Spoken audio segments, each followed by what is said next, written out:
One of the common mistakes sa DRG is when yung primary illness ho, nilagay sa secondary illness, doktora.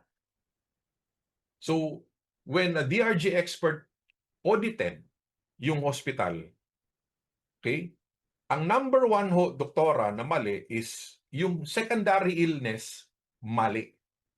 So, lugi na.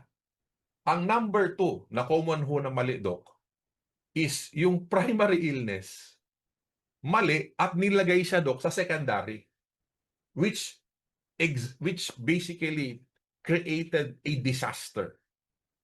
So, kaya kinakailangan po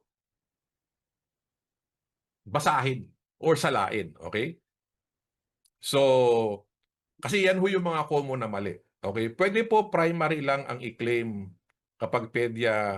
Kung wala hong comorbidities, doon lang kayo sa primary. Pwede naman ho siya, doktora. Okay? Pero hanapan nyo na lang.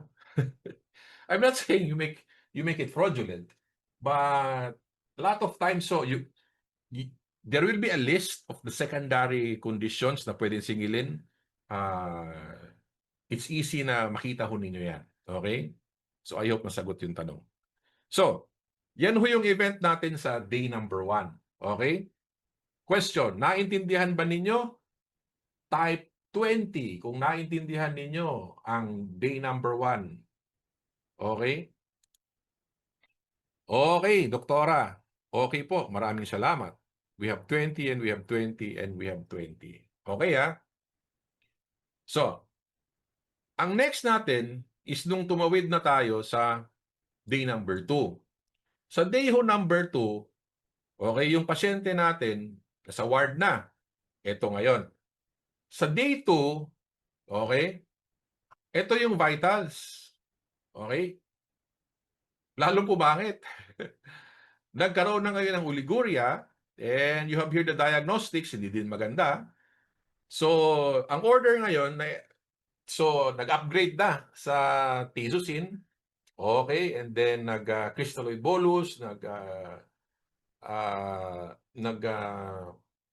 glucose monitoring, okay, anti-hypertension, naglagay ng catheter, inulit yung lactates, and na-transfer na ngayon yung pasyente. Papunta na siya ngayon sa ICU, and during that time, okay, yung IV site nagka-problema, nag-new line.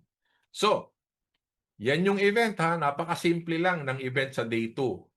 So, yung day 2 na team ngayon, okay, ang instruction was you need to consider what happened. Huwag niyong pakialaman yung output ng ER, but you need to base it doon sa case. And then focus on the day 2 event. So, nung nabasa nila yung case, nakita nila ngayon yung mga comorbids. At ayun. So, ito yung output ngayon ng mga karamihan nila sa kanila. Okay? However, marami din hong mga hospitals, hindi ho talaga nila na isulat lahat. Hindi ko maintindihan. Okay?